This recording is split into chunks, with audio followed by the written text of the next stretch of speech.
A waitress, a mobster. One choice that changes everything. Some people run from their past. Emery Vale became a ghost because of hers.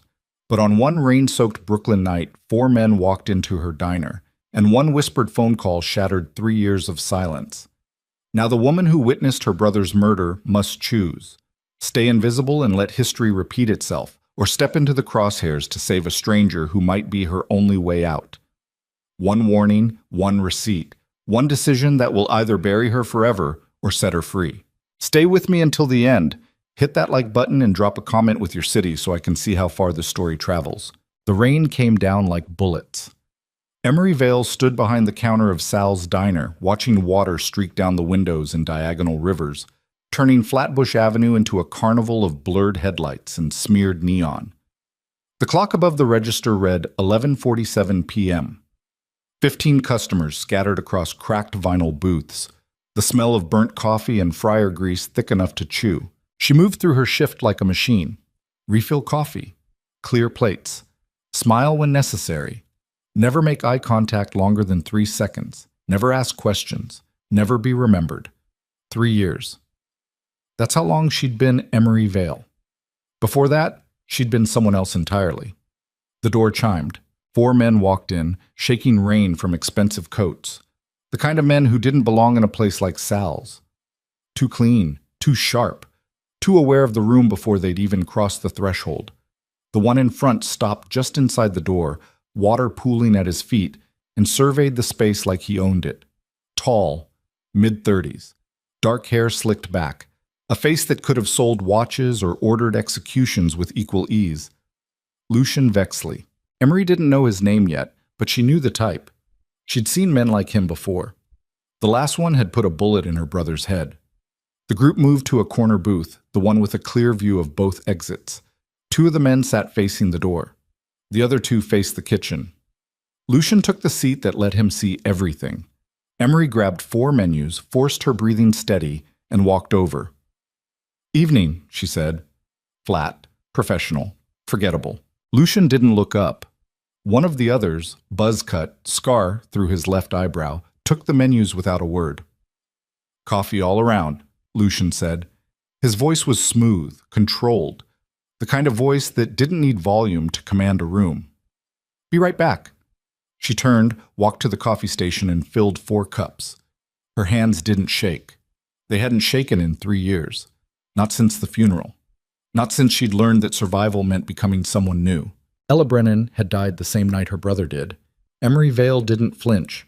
She brought the coffee back, set the cups down without meeting anyone's eyes, and retreated to the counter. The diner settled back into its late-night rhythm. The hiss of the grill, the murmur of a couple arguing 2 booths over, the rain hammering the roof like it wanted in. But Emery's attention stayed on the corner booth, because something was wrong. She couldn't name it. Not yet. But she'd learned to trust the prickling at the base of her skull. The same instinct that had kept her alive when Vincent Castaro's people came looking for witnesses 3 years ago. The same instinct that told her these men weren't here for coffee. Lucian pulled out his phone. Typed something. Set it face down on the table. The man with the scar leaned in, said something too quiet to hear. Lucian's expression didn't change. 11:53.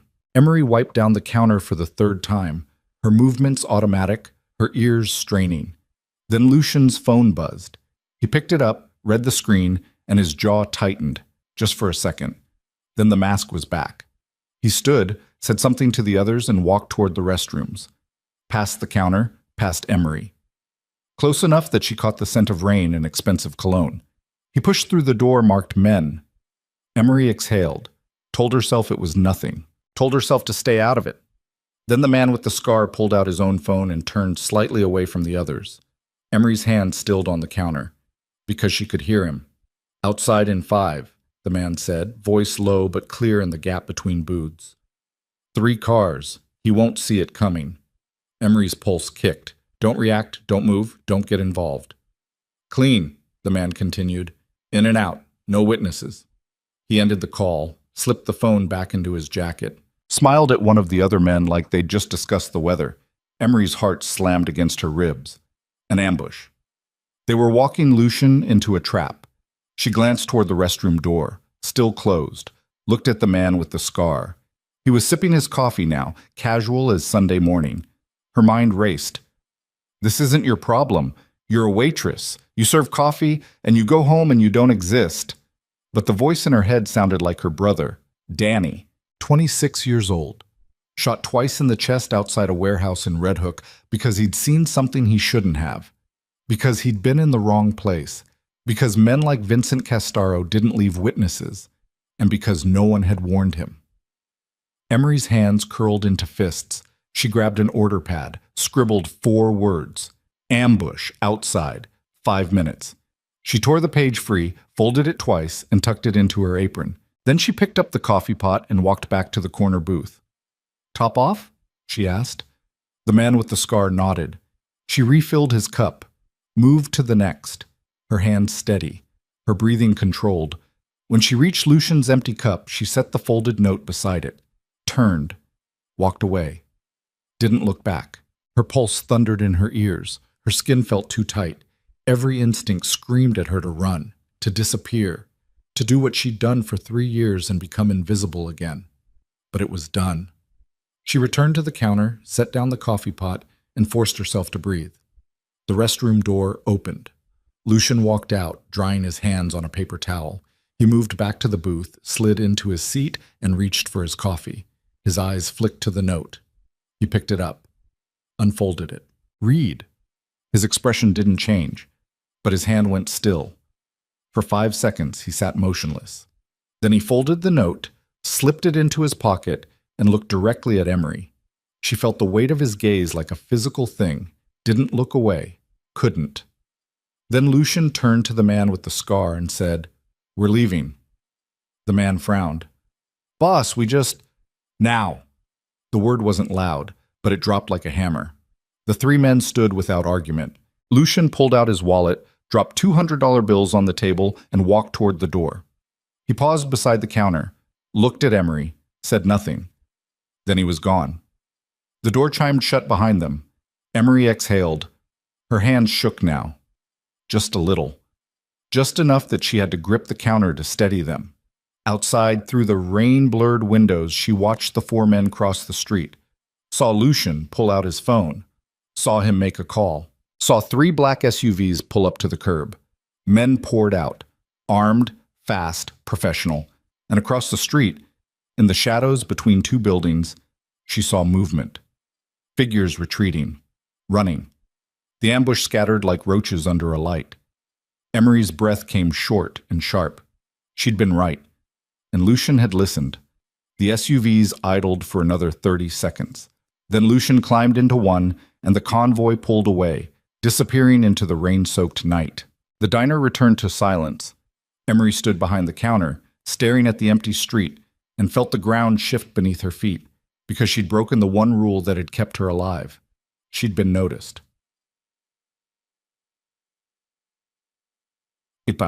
The rest of the shift passed in a blur.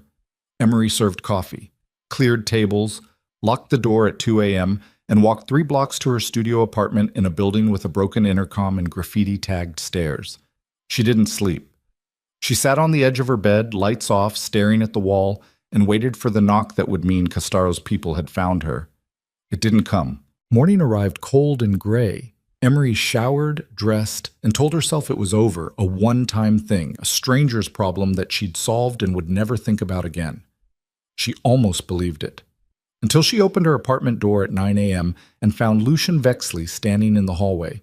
He wore a charcoal suit, no tie, hands in his pockets, expression unreadable. Emery's blood turned to ice. "Good morning, Ella," Lucian said. Her breath stopped. No one had called her that in 3 years. "I don't know who that is," she said. "Yes, you do." He stepped forward, not threatening, just closing the distance. "Ella Brennan, 29. Originally from Bay Ridge. Worked as a paralegal before your brother was killed by Vincent Castaro's crew outside a Red Hook warehouse. You witnessed the execution from across the street, gave a statement to the police, then disappeared when Castaro's people came looking for you." Emery's vision narrowed. "You've been off the grid for 3 years," Lucian continued. "New name, new job, no social media, no credit cards, cash only. You've done a good job staying invisible. Until last night. He said it gently, like he was delivering bad news. Emery's fingers curled around the doorframe. What do you want? To thank you. You already did. $200. Very generous. That wasn't a thank you. That was a tip. He pulled a phone from his pocket, turned the screen toward her. It showed a photo of her. Not Emery Vale. Ella Brennan, taken 3 years ago outside the courthouse where she'd testified. Beneath it, a caption, Wanted, $50,000. Castaro never stopped looking for you, Lucian said. And because you saved my life last night, you just put yourself back on his radar. Emery's stomach dropped. That note you gave me? The warning? One of my men is dirty. He reported it. Castaro's network knows someone tipped me off. They're pulling surveillance footage from every camera in a 6-block radius. They'll have your face by tomorrow. So what? Emery's voice came out hoarse. I run again? You can try. Lucian pocketed the phone. But you've been running for 3 years, Ella, and you're tired. I can see it. He wasn't wrong. She was exhausted. Exhausted from looking over her shoulder, from never making friends, from living in a shoebox apartment and working graveyard shifts because daylight felt too exposed, from being alone. There's another option, Lucian said, which is? You stop running, and you help me destroy the man who killed your brother. Emery stared at him. Why would you help me? Because Vincent Castaro took something from me too, and because you're the only person who's ever warned me when a bullet was coming. He paused. I don't forget debts. I'm not a killer. I know. I'm not a soldier. I know that too. Then what good am I to you? Lucian smiled, thin, sharp. You're a witness, and witnesses are the one thing Castaro can't afford. Emery's heart hammered. If I say no, then I walk away, and you go back to hiding until Castaro finds you, which he will. The hallway felt too small, too hot. And if I say yes, then you come with me, right now, and we end this. Emery looked past him, down the narrow hallway with its peeling paint and flickering fluorescent light. She thought about Danny, about the funeral where half the people didn't show because they were afraid of being seen, about 3 years of silence. I need to think, she said. You have 5 minutes. Lucian checked his watch. After that, Castaro's people will be in this building, and thinking won't save you. He turned and walked toward the stairs. Emery stood in the doorway, pulse racing, mind spinning. 5 minutes.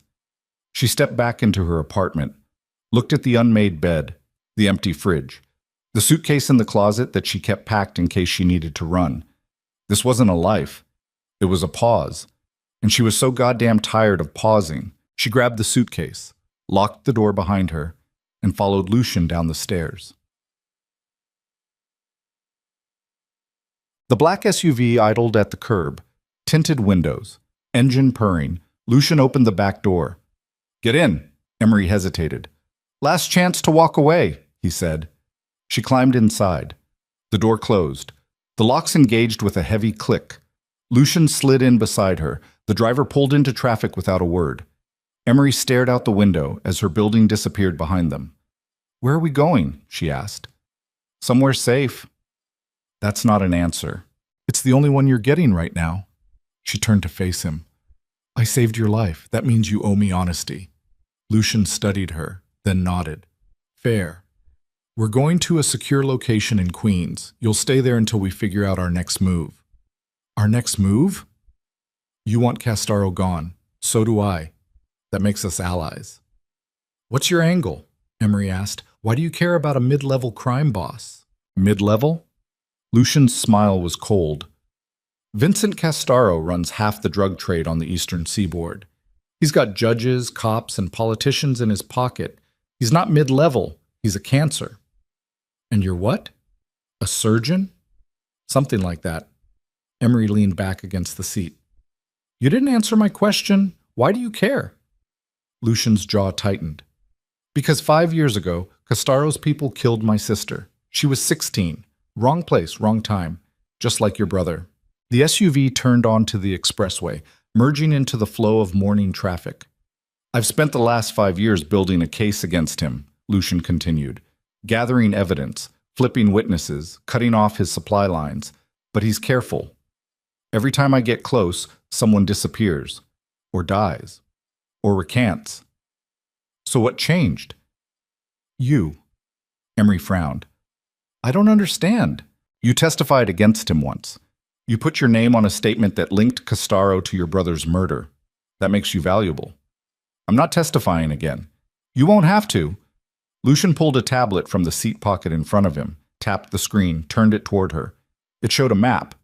Red dots scattered across Brooklyn, Queens, Shins, and Manhattan. These are Castaro's operations, Lucian said. Warehouses, fronts, distribution hubs.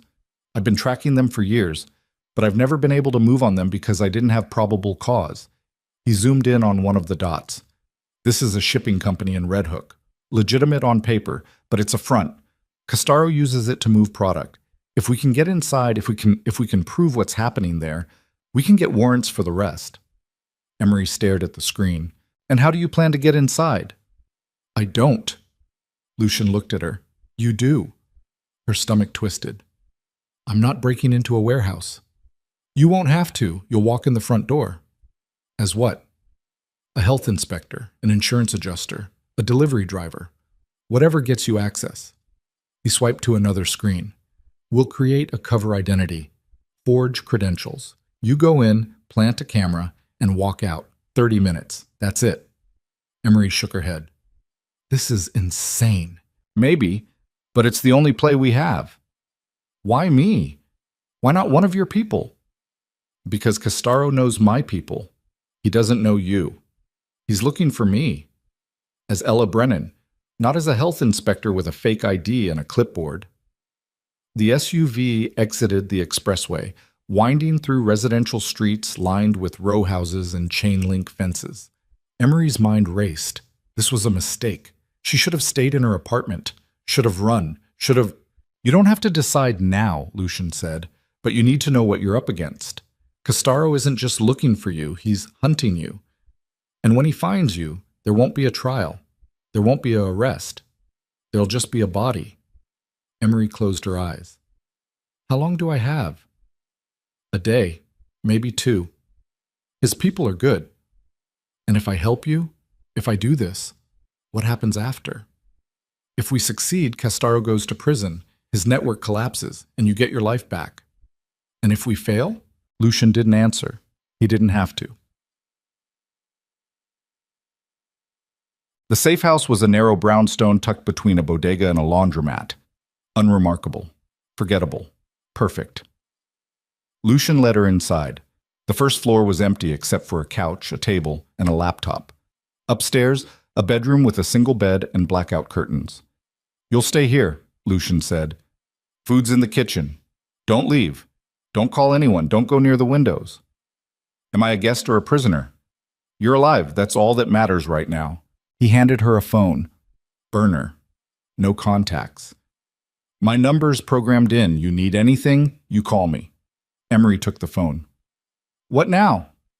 Now you rest. Tomorrow, we start planning. He turned to leave. Lucien, he stopped. Why are you really doing this? He looked back at her. Something flickered in his eyes. Grief, maybe, or rage. Because I'm tired of losing people, he said. Then he was gone. Emery sat on the couch and stared at the blank walls. Her life had collapsed in less than 12 hours. Again. She thought about running. She still had cash. She could disappear, change her name again, start over in another city. But Lucian was right. She was tired. Tired of running. Tired of hiding. Tired of being afraid. And for the first time in 3 years, she had a chance to fight back. She just didn't know if she had the strength. The next morning, Lucian returned with 2 men, both armed, both silent. This is Marcus and Jonas, he said. They'll be your security. Emery nodded. Lucian set a briefcase on the table and opened it. Inside, a fake ID, a health inspector's badge, a clipboard with official-looking forms. Your name is Rachel Kim, he said. You work for the city. You're conducting routine inspections of commercial properties in Red Hook. Your target is Apex Shipping on Van Brunt Street. He pulled out a small device, no bigger than a button. This is a camera, wireless, streams directly to us. You plant it somewhere with a clear view of the loading dock. Then you leave. Emery picked up the fake ID. The photo was hers, but the name was wrong. The face was wrong. Everything was wrong. When? She asked. Tomorrow, 10 a.m. Marcus will drive you. Jonas will be on Overwatch 2 blocks away. You'll have comms. Anything goes sideways, you abort. And if I get caught? Lucian's expression hardened. You won't. That night, Emery couldn't sleep. She lay in the unfamiliar bed, staring at the ceiling, and thought about Danny. About the last time she'd seen him. They'd been at a diner, not Sal's, a different one. He'd ordered pancakes and complained about his job and made her laugh. 2 hours later, he was dead, and she'd been too far away to warn him. But this time, she wasn't too far. This time, she could do something. She just had to be brave enough to try. Morning came too fast. Marcus drove her to Red Hook in a white van with city inspection stenciled on the side. Emery wore a blazer, carried the clipboard, and tried not to throw up. You good? Marcus asked. No? That's normal. Great. The van stopped half a block from Apex Shipping. Comms check, Marcus said. Emery touched the earpiece hidden beneath her hair. I hear you. Good. Jonas is in position. You've got eyes on you the whole time. She nodded, opened the door, stepped out into the cold morning air. Apex Shipping was a squat concrete building with rusted garage doors and a faded sign. A semi-truck idled in the lot. 2 men stood near the loading dock, smoking. Emery forced herself to walk toward them, clipboard up, confident. Morning, she said. Health and safety, routine inspection. One of the men frowned. We weren't notified. Random audit. You can call the office if you want, but that'll delay your shipment clearance. The man hesitated, then waved her through.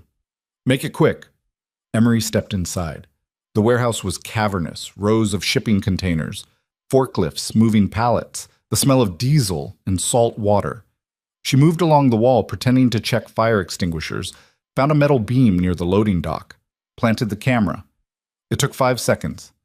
No one noticed. She turned to leave and came face to face with a man in a suit. He smiled. Can I help you? Emery's pulse spiked. Just finishing up. Everything looks good. I don't think we've met. I'm the site manager. He extended a hand. She shook it. His grip was too firm, too long. Rachel Kim, City Health and Safety. Funny. I don't remember scheduling an inspection. Random audit. Right. He didn't let go of her hand. You know what's even funnier? He said. I called the office 5 minutes ago. They've never heard of you. Emery's blood turned to ice. Must be a mix-up. Must be. His smile widened, and behind him 3 more men appeared. Emery's earpiece crackled. Abort, Marcus said. Get out. Now! But the man was still holding her hand, and the exit was blocked. She was trapped. The site manager's smile didn't reach his eyes. His grip on Emery's hand tightened just enough to hurt, just enough to make a point. So, he said, voice pleasant as Sunday breakfast. Who sent you? Emery's mind raced. The 3 men behind him had fanned out, blocking the exits. One had his hand inside his jacket, the universal gesture for I'm armed and willing to prove it. I told you, she said. City Health and Safety. Right, and I told you they've never heard of you. He released her hand, stepped back, looked her up and down like she was merchandise. So let's try this again. Who sent you? In her ear, Marcus's voice crackled. We're coming in. Hold tight. Emery forced herself to breathe, to think. She had maybe 30 seconds before this went from interrogation to violence. There must be some mistake with the paperwork, she said. It happens all the time. Budget cuts, new system. Half the inspectors aren't in the database yet. Convenient. The man pulled out his phone, showed her the screen. It was a photo of her. See, not Rachel Kim. Ella Brennan, 3 years younger, standing outside a courthouse. Her stomach dropped through the floor. Vincent wants to talk to you, the man said. Emery's pulse hammered in her throat. I don't know who that is. Sure you don't. He gestured to the men behind him. Take her to the office. Make sure she's comfortable. The word comfortable landed like a threat. Two of the men moved toward her. Emery backed up. Her heel hit a pallet. Nowhere to go. Then the loading dock door exploded inward. Not metaphorically, actually exploded. Metal shrieked. Hinges tore free. The door crashed onto the concrete floor with a sound like a car accident. Marcus came through first, pistol raised, flanked by two others Emery didn't recognize. "Federal agents!" Marcus shouted. "Hands where I can see them!" The warehouse erupted into chaos. The site manager dove behind a shipping container. His men scattered. One reached for his gun and Marcus put a round through his shoulder before he cleared leather. The man went down screaming. Emery dropped to the floor, hands over her head, clipboard clattering away. Gunfire split the air. Concrete chips sprayed. Someone was yelling orders, but the words were lost in the noise. Hands grabbed her arm. She twisted, ready to fight. It was Jonas, the silent one from the safe house. "Move!" he shouted. He hauled her to her feet and shoved her toward the ruined loading dock. She stumbled over debris, lungs burning, ears ringing. Another burst of gunfire behind her. Someone cursed in Spanish. Then she was outside, Jonas pushing her toward the white van, its engine already running. "Get in!" She dove into the back. Jonas slammed the door and the van lurched forward, tires screaming. Through the rear window, Emery saw Marcus and the others retreating, firing as they moved. Saw the site manager emerge from cover, phone pressed to his ear, face twisted with rage. Then the van turned a corner and the warehouse disappeared. Emery collapsed against the wall, gasping for air. Her hands shook so hard she had to clench them into fists. "You okay?" Jonas asked from the driver's seat. "No." "Yeah, that's fair." The van merged into traffic. Horns blared. Jonas drove like a man fleeing the apocalypse, fast, aggressive, and utterly indifferent to the speed limit. Emery's earpiece crackled. "Status?" Lucian's voice clipped, controlled. Jonas answered. "Package secure, extraction successful, 2 hostiles down. We're clean." "Good. Bring her in." The line went dead. Emery closed her eyes and tried not to throw up. They didn't go back to the brownstone. Jonas drove them to a different location, an industrial building in Long Island City with no signage and cameras on every corner. He parked in an underground garage, led Emery through a steel door, and deposited her in a windowless room with a table and 4 chairs. Then he left, locked the door behind him. Emery sat down and put her head in her hands. Her brother's face flickered behind her eyelids, the way he'd looked at the funeral, pale, waxy, wrong. She'd promised herself she'd never feel that helpless again, and yet here she was, a pawn in someone else's war. The door opened. Lucian walked in, followed by Marcus. Both looked grim. "They made you," Lucian said without preamble. "I noticed." "How?" "The site manager called the city. They didn't have me in the system." Lucian's jaw tightened. He looked at Marcus. "We vetted the credentials," Marcus said. "They should have held up." "Should have isn't good enough." "I know." Lucian turned back to Emery. "Did you plant the camera?" "Yes." "Before or after they made you?" "Before." Something flickered in Lucian's expression. Relief, maybe, or calculation. "Then we've got something." He pulled out a tablet, swiped to a live feed. It showed the warehouse from the camera's perspective. Men moving pallets, forklifts, business as usual. Except now, with the camera in place, every movement was documented, every face captured, every shipment logged. "This is good," Lucian said. "This is what we needed." "Great," Emery said flatly. "So I almost died for a decent camera angle." Lucian set the tablet down. "You did your job. That's all that matters." "My job?" Emery stood up, the chair scraping against concrete. "I'm not one of your people. I didn't sign up for this. You came to me because you said I didn't have a choice." "You don't." The words hung in the air like smoke. Emery stared at him, at the cool, controlled mask he wore like armor. "You used me," she said. "I gave you a chance to fight back. You sent me into a trap. I sent you into a calculated risk. There's a difference." Marcus shifted uncomfortably, but said nothing. Emery's hands curled into fists. If Marcus hadn't come in when he did, but he did, that's not the point. Then what is? She stepped closer, close enough to see the flecks of gray in Lucian's eyes, close enough to smell gunpowder and expensive cologne. The point is, you don't get to gamble with my life without asking. I'm not asking anymore, Lucian said quietly. Because Castaro saw your face, and now there's no going back. Emery's breath caught. What? Lucian gestured to Marcus, who pulled up a new image on the tablet. It was her. Grainy. Pulled from security footage, timestamped 20 minutes ago. And beneath it, a caption in bold red text. Confirmed. Ella Brennan, alive. Castaro's network just sent this to every crew from here to Boston, Lucian said. By tonight, every lowlife in the city will be looking for you.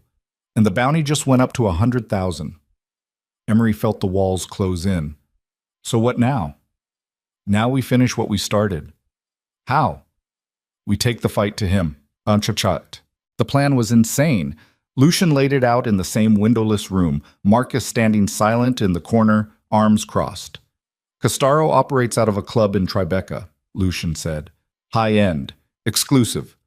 It's where he meets clients, launders money, and runs his operations. It's also where he feels safe. And you want me to walk in there? No, I want you to get arrested outside. Emery blinked. Excuse me? Lucian pulled up a new image on the tablet. A woman in an evening gown, dark hair, expensive jewelry. This is Detective Sarah Chen, NYPD. She's been working Castaro for 2 years. She's clean, and she's willing to help. Help how? You stage a public confrontation outside the club, make noise, draw attention. Chen arrests you, takes you into custody. And then what? Then she brings you in for questioning, officially, on the record. And you give a statement implicating Castaro in your brother's murder. Emery shook her head. I already gave a statement 3 years ago. It didn't stick. Because you disappeared before the DA could build a case. This time you don't disappear. You go on record, you testify, and we use that testimony to get warrants. For what? Everything. The club, the warehouses, his financial records. Once we crack one door, the rest fall. Emery looked at Marcus. What do you think? Marcus hesitated, then shrugged. It's risky, but it could work. That's not exactly a ringing endorsement. Nothing about this is safe, Marcus said. But sitting here waiting for Castaro to find you, that's suicide. Lucian leaned forward. You want your life back? This is how you get it. We put Castaro in a box, publicly, legally, so tight he can't wriggle out. And if he comes after me before then? He won't have the chance. Emery laughed. It came out harsh and bitter. You can't promise that. No, Lucian admitted, but I can promise that if you run, you'll spend the rest of your life looking over your shoulder, and one day you'll slip, and he'll be there. Silence. Emery stared at the table, at the scratches in the metal, at the reflection of the overhead light. She thought about Danny, about the last 3 years, about the woman she used to be. When? She asked. Tomorrow night? That's not a lot of time. We don't have a lot of time. Emery closed her eyes, breathed, opened them. Fine, but I want something in return. Lucian raised an eyebrow. What? The truth, about who you really are. Because federal agents don't run off book operations, and they don't have safe houses in Queens. Lucian's expression didn't change, but something shifted in his eyes. Marcus cleared his throat. Boss? It's fine. Lucian waved him off, looked at Emery. You're right. I'm not federal. I'm private. Private what? Contractor. I work for people who want problems solved quietly. What kind of problems? The kind the law can't touch. Emery felt her stomach twist. So you're a criminal. I'm a cleaner. There's a difference. Not to me. Lucian leaned back in his chair. 5 years ago, my sister was killed in a drive-by. Wrong place, wrong time. The shooter was one of Castaro's crew. I went to the police. They said they'd investigate. They didn't. So I did. He paused. I spent 2 years gathering evidence. Names, dates, transactions. I handed it all to the DA. And you know what happened? Emery didn't answer. Nothing. Because Castaro owns half the city. Judges, cops, prosecutors. The case disappeared, and so did the evidence. His voice didn't rise, but the anger in it was sharp enough to cut.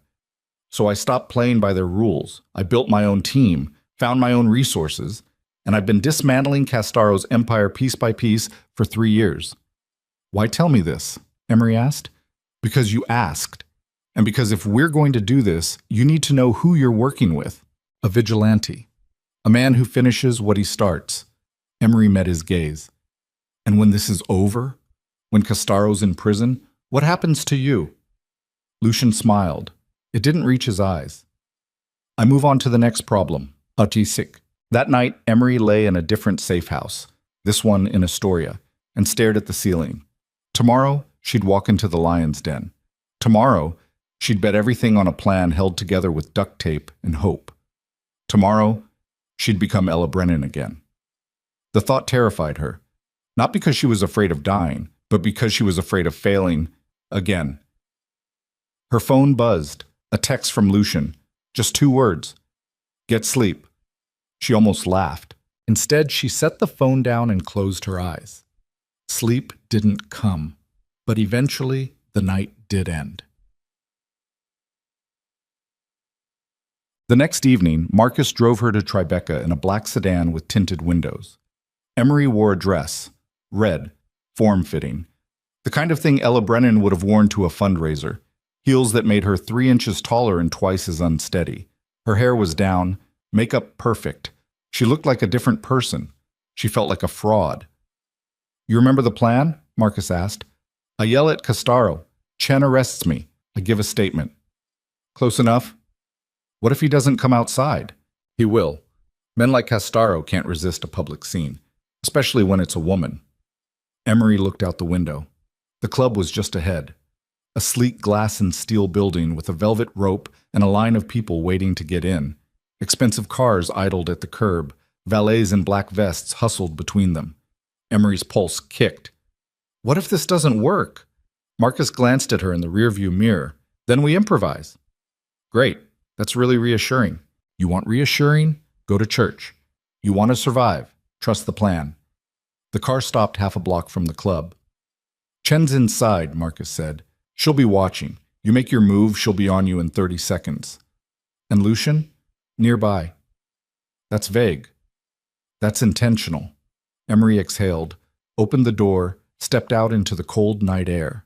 The dress was too thin for the weather. She wrapped her arms around herself and walked toward the club, heels clicking on the pavement. The bouncer at the door looked her up and down. Name? I'm here to see Vincent Castaro. The bouncer frowned.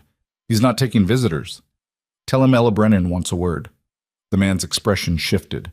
Recognition, then wariness. He pulled out a phone, stepped aside, spoke quietly. Emery's heart hammered. This was it, the point of no return. The bouncer ended the call, looked at her. Wait here. He disappeared inside. Emery stood on the sidewalk, shivering, trying not to think about all the ways this could go wrong, trying not to think about Danny, trying not to run. Then the door opened, and Vincent Castaro stepped out. He was smaller than she remembered, mid-50s, graying hair, expensive suit, the kind of man who looked like a banker, not a killer. But Emery knew better. She'd seen what his people did to her brother. Ella Brennan, Castaro said, his voice smooth as silk. I heard you were dead. Disappointed? He smiled. Not at all. It's good to see you. We have unfinished business. Yeah, we do. Emery stepped closer, close enough that the bouncer shifted, hand moving toward his jacket. Castaro waved him off. It's fine. Miss Brennan and I are old friends. Friends? Emery's voice cracked. You killed my brother. I did no such thing.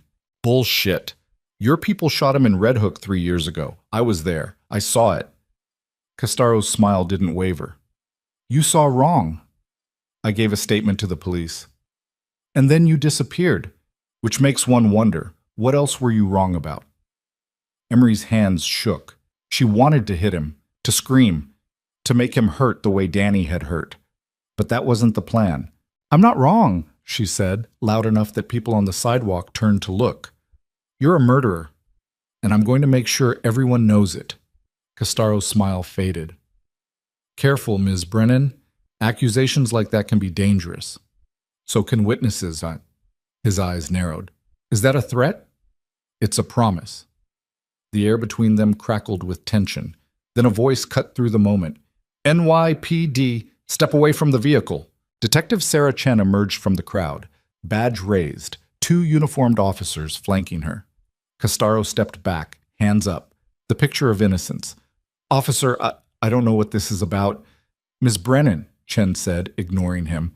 You're under arrest for disturbing the peace. Emery's pulse spiked. This was the part where she was supposed to resist, to make it look real. I didn't do anything, she shouted. Turn around. Hands behind your back. This is bullshit. One of the officers grabbed her arm. Emery twisted, pulling away. The officer yanked harder, spinning her around, slamming her against the car. Pain shot through her shoulder. Hey! She gasped. Metal cuffs bit into her wrists. You have the right to remain silent, Chen said, her voice flat and professional. Emery looked at Castaro. He was watching, smiling again. Careful, Ms. Brennan, he said, but prison's no place for a woman like you. Then Chen shoved her into the back of a patrol car, and the door slammed shut. The precinct was exactly what Emery expected. Fluorescent lights, linoleum floors, the smell of burned coffee, and desperation. Chen led her through processing, fingerprints, photos, paperwork, without a word, then into an interrogation room. The door closed. Chen sat down across from her and unlocked the cuffs. You okay? She asked quietly. Emery rubbed her wrists. Peachy. That officer was a little rough, sorry. It's fine. Had to look real. Chen pulled out a recorder, set it on the table. This is Detective Sarah Chen, badge number 4782. Interview with Ella Brennan regarding case number 6. Wait, Emery said. Chen paused. What? Before we do this, I need to know something. What? Are you really going to protect me? Or am I just bait? Chen's expression softened. I've been working Castaro for 2 years. I've seen what he does to people. What he did to your brother. She leaned forward. I'm not letting him do it to you. Emery searched her face for a lie. Found none. Okay, she said. Let's do this. Chen hit record. State your name for the record. Ella Brennan. And you're here voluntarily. Yes? On the night of September 14th, 3 years ago, what did you witness? Emery took a breath and told the truth. All of it. The warehouse. The car. The 2 men who dragged Danny out and shot him twice in the chest. The face she saw in the driver's seat. Vincent Castaro. By the time she finished, her throat was raw and her hands were shaking. Chen turned off the recorder. That's good, she said. That's really good. Now what? Now I take this to the DA. We get a warrant, and we move on Castaro before he knows what hit him. Emery wanted to believe her, wanted to believe this would work, but she'd believed the system once before, and Danny was still dead. They put her in a holding cell, not because she was under arrest, but because it was the safest place in the building. Emery sat on the metal bench and stared at the cinder block wall. Footsteps echoed in the hallway. A uniformed officer appeared, young, nervous. You've got a visitor, he said. Who? Didn't say. He unlocked the cell, led her down a corridor to a private room. Lucian was waiting inside. How'd you get in here? Emery asked. I know people. Of course you do. He gestured to the chair across from him. She sat. Chen says you did good, Lucian said. Yeah, well, we'll see if it matters. It will. You can't know that. I can hope. Emery laughed bitterly. Hope doesn't stop bullets. No, but preparation does. He slid a folder across the table. Emery opened it.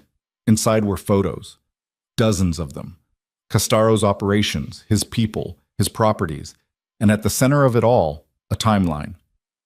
What is this? She asked. Insurance. If the DA moves on Castaro, we've got everything we need to back it up. If they don't, we move ourselves. Lucian nodded. Emery stared at the photos, at the faces of men she didn't know but recognized all the same, men like the ones who killed Danny. I'm tired, she said quietly. I know. I just want this to be over. It will be, soon. She looked up at him. Do you ever regret it, going after him? Lucian was quiet for a long moment. Then he said, "Every day. But I regret not doing it more. Waitress." The call came 3 hours later. Chen burst into the holding area, eyes bright. "We got it," she said. "The warrant. Judge signed off on everything. Castaro's club, his warehouses, his financial records. We move at dawn." Emery felt something shift in her chest. Relief, or maybe just exhaustion. "What about me?" "You stay here. Protective custody, until we've got him in cuffs. And then? Then you testify, and we put him away for the rest of his life." It sounded too easy, too clean, but Emery nodded anyway. "Okay," Chen smiled. "You did good, Ella. Really good." Then she was gone.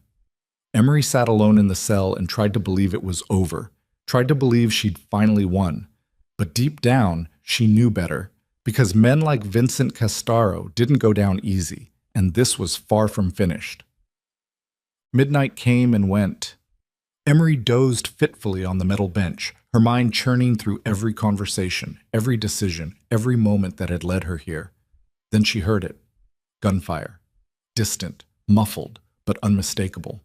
She sat up, pulse spiking. Shouting echoed through the precinct, boots pounding on linoleum. More gunfire. Closer now. The lights went out. Emergency lighting kicked in, bathing everything in red. Emery stood, heart hammering, and moved to the cell door. "Hey!" she shouted. "What's happening?" No answer. Then a figure appeared at the end of the hallway. Backlit. Moving fast. It was Marcus. Blood streaked his face. His gun was drawn. "We need to move," he said. "Now!" "What?" "Castaro's people. They're inside. Chen's dead." The words hit like a punch. "What?" "I said move." He unlocked the cell, grabbed her arm, and pulled her into the hallway. Behind them, more gunfire erupted. Someone screamed. Marcus shoved Emery toward a side exit. "Go. Don't stop. Lucian's waiting outside." "What about you?" "I'll hold them off. Go." Emery ran, down the corridor, through the exit, into the cold night air. A black SUV idled at the curb. The door flew open. "Get in!" Lucian shouted. She dove inside. The door slammed. The SUV peeled out, tires screeching. Emery looked back, saw flames licking out of the precinct windows, saw bodies on the ground, saw Marcus stagger out of the building, clutching his side, and then collapse. "No!" Emery screamed, but the SUV was already gone, racing through the dark streets, leaving the burning precinct behind, leaving Marcus behind, leaving everything behind. Lucian didn't speak. He just drove. And Emery sat in the back seat, covered in someone else's blood, and realized the truth. There was no going back now. No police. No system. No clean ending. Just her, Lucian, and a war that wouldn't end until someone was dead. The SUV tore through the streets of Brooklyn like a wounded animal, weaving between lanes, blowing through red lights. Emery's ears still rang from the gunfire. Her hands were sticky with blood. Marcus's blood. Chen's blood. She didn't know anymore. Didn't matter. Lucian drove in silence, jaw clenched, eyes fixed on the road. Behind them, sirens wailed, growing louder, closer. "Where are we going?" Emery asked. Her voice came out hoarse, barely above a whisper. "Somewhere they won't find us." "That's not an answer. It's the only one I have right now." Emery twisted in her seat, looked through the rear window. 3 police cruisers, lights blazing, maybe 4 blocks back. "They're gaining." "I know." Lucian yanked the wheel hard right, sending the SUV careening down a side street. Emery slammed against the door, her shoulder screaming in protest. The cruisers followed. "We can't outrun them," she said. "We don't have to. We just need 60 seconds. He pulled out his phone, thumb moving across the screen, while somehow keeping the SUV from wrapping around a lamppost. Tossed the phone to Emery. "There's an address in the GPS. Tell me when we're 2 blocks away." She looked at the screen. An industrial area near the waterfront. Dead-end streets and abandoned warehouses. "Why there?" "Because Jonas is waiting. Jonas is alive. Unlike Marcus." The words were sharp, final. Lucian's knuckles were white on the steering wheel. Emery swallowed the lump in her throat and focused on the GPS. "Left at the next intersection," she said. Lucian took the turn without slowing. The SUV's tires shrieked. Something metal scraped beneath them. The cruisers stayed on their tail. "One more block," Emery said. "Copy." He floored it. The engine roared. 60, 70, 80 miles an hour on a residential street lined with parked cars and darkened storefronts. "Now!" Emery shouted. Lucian slammed the brakes and yanked the wheel left. The SUV went sideways, fishtailing into a narrow alley between two warehouse buildings. Brick walls flashed past on either side, close enough to touch. Then they burst out into an open lot. A white cargo van sat in the center, rear doors open, engine running. Jonas stood beside it, assault rifle in hand. "Out!" Lucian barked. Lucian. Emery threw open her door and ran. Lucian was right behind her. They dove into the van and Jonas slammed the door shut, climbed into the driver's seat, and punched the accelerator. The van lurched forward just as the police cruisers entered the lot. But Jonas didn't head for the street. He drove straight toward the waterfront. "What are you doing?" Emery yelled. Jonas didn't answer. The van bounced over railroad tracks, crashed through a chain-link fence, and launched off a loading dock. For one terrible moment, they were airborne.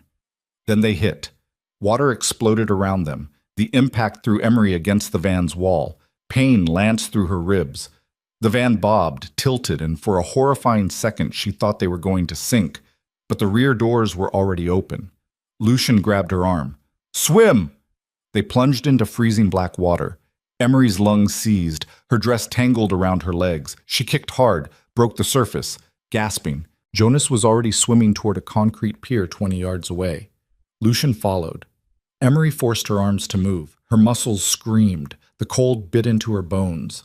Behind them, police lights illuminated the edge of the loading dock. Flashlights swept across the water, but they were too far away, too dark, too small. Emery reached the pier, hands scrabbling for purchase on slimy concrete. Jonas hauled her up. Then Lucian. They collapsed on the pier, shivering, gasping. "Move," Jonas said. "We're not clear yet." He led them through a maze of shipping containers to a rusted-out fishing boat tied to a piling. They climbed aboard. Jonas fired up the engine. It coughed, sputtered, then roared to life. The boat pulled away from the pier and merged into the dark expanse of the East River.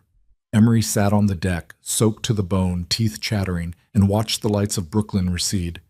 Chen was dead. Marcus was dead. And she was further from safety than she'd ever been. Lucian sat beside her, water dripping from his hair, his face carved from stone. "I'm sorry," he said quietly. "For what?" "All of it." Emery didn't respond. Because sorry didn't bring people back. The boat took them to a pier in Queens. Not a nice part of Queens. The kind of place where streetlights had been shot out and the buildings leaned like they were drunk. Jonas tied up the boat, and they climbed onto dry land. A black sedan waited in the shadows. "Another safe house?" Emery asked. "Something like that," Lucian said. They drove in silence. Emery's mind churned. Chen had gotten the warrant. The raid was supposed to happen at dawn. But now Chen was dead, and the precinct was a war zone, and the police thought Emery was either a victim or an accomplice. Either way, she was fucked. The sedan stopped in front of a 3-story building with boarded-up windows and graffiti on every available surface. Jonas led them inside, up a narrow staircase that smelled like mold and piss, to a door with 3 deadbolts. He unlocked them. Inside was a single room. Concrete floor, metal table, folding chairs. A hot plate and a mini fridge in the corner. One window covered with blackout curtains. Home sweet home. "I'll get you dry clothes," Jonas said, and disappeared into what Emery assumed was a closet. She stood in the middle of the room, dripping water, shaking from cold and shock. Lucian peeled off his soaked jacket and tossed it onto the table. "We need to regroup," he said. "Regroup?" Emery's voice cracked. "Marcus is dead. Chen is dead. The police think we're criminals. Castaro's people almost killed us. What the fuck is there to regroup?" Lucian met her eyes. "We're still alive." "For how long?" "As long as it takes." Jonas emerged with sweatpants and a hoodie, handed them to Emery. "Bathroom's through there," he said, pointing to a door in the corner. Emery took the clothes and walked into a cramped bathroom with a toilet, a sink, and a shower that had seen better decades. She stripped off the ruined dress, peeled off her soaked underwear, and stood under scalding water until her skin turned red. When she came out, Lucian and Jonas were huddled over a laptop at the table. "What are you looking at?" she asked. Lucian turned the screen toward her. It showed news footage, the precinct, fire trucks, ambulances, bodies covered with white sheets. The headline read, "Gang Attack on NYPD Precinct. 6 dead, 12 injured." "They're calling it gang violence," Lucian said. Was it? Castaro's people aren't a gang, they're an army. Jonas tapped a few keys. A new window opened. Security footage from inside the precinct. Grainy, time-stamped. Emery watched as armed men stormed the building. Watched officers go down. Watched Chen draw her weapon and fire 3 shots before someone put a bullet in her head. Emery's stomach turned. "Why?" she whispered. "Why did they do this?" "Because you're a threat," Lucian said, "and Castaro doesn't leave threats alive." "But the warrant doesn't matter, not anymore. Every copy of your statement went up in flames. The evidence Chen collected? Gone. The DA's case?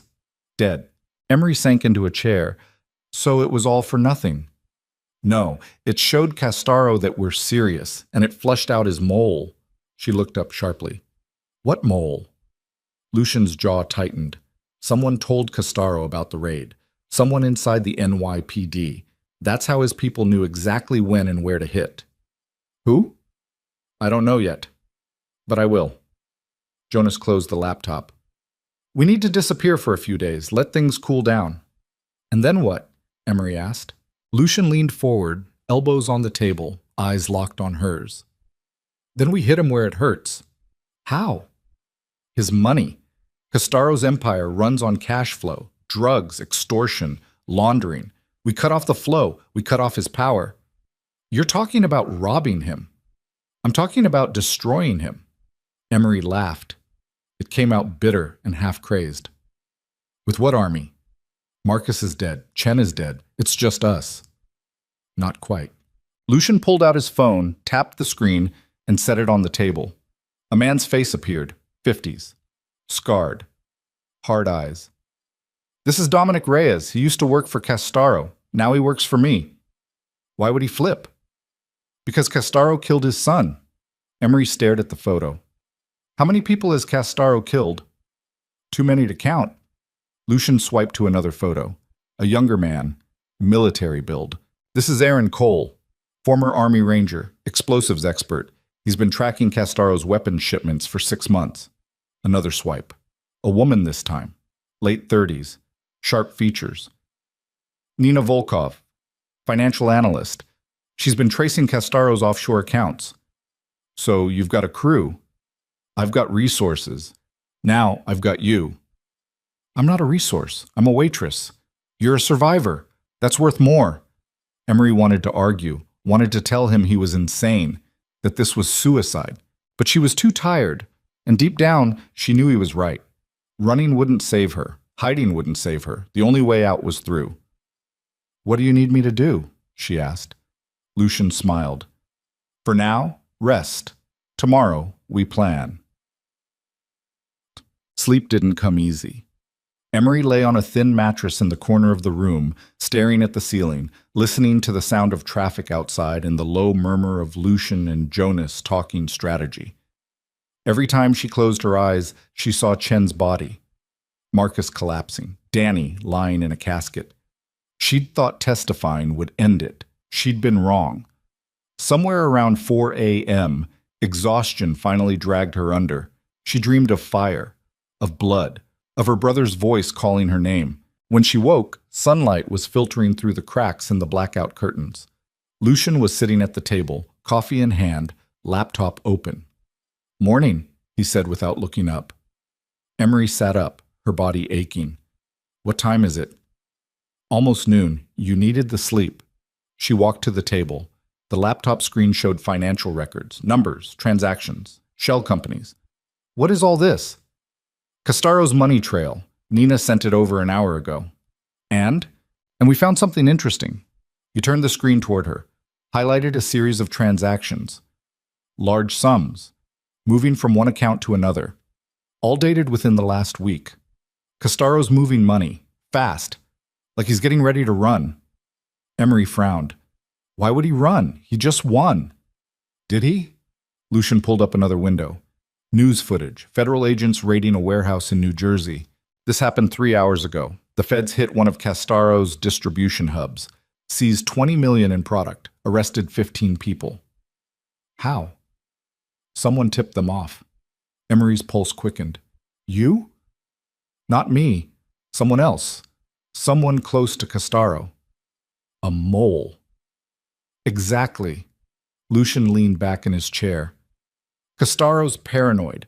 He's convinced someone in his organization is selling him out, so he's consolidating, moving assets, preparing for a war. Against who? Everyone? Us? The feds?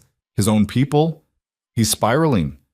Jonas walked in from the bathroom, towel around his neck. That makes him dangerous. Or desperate, Lucian said, and desperate men make mistakes. Emery looked between them. So what's the play? Lucian smiled. We give him a target, something big enough that he can't ignore.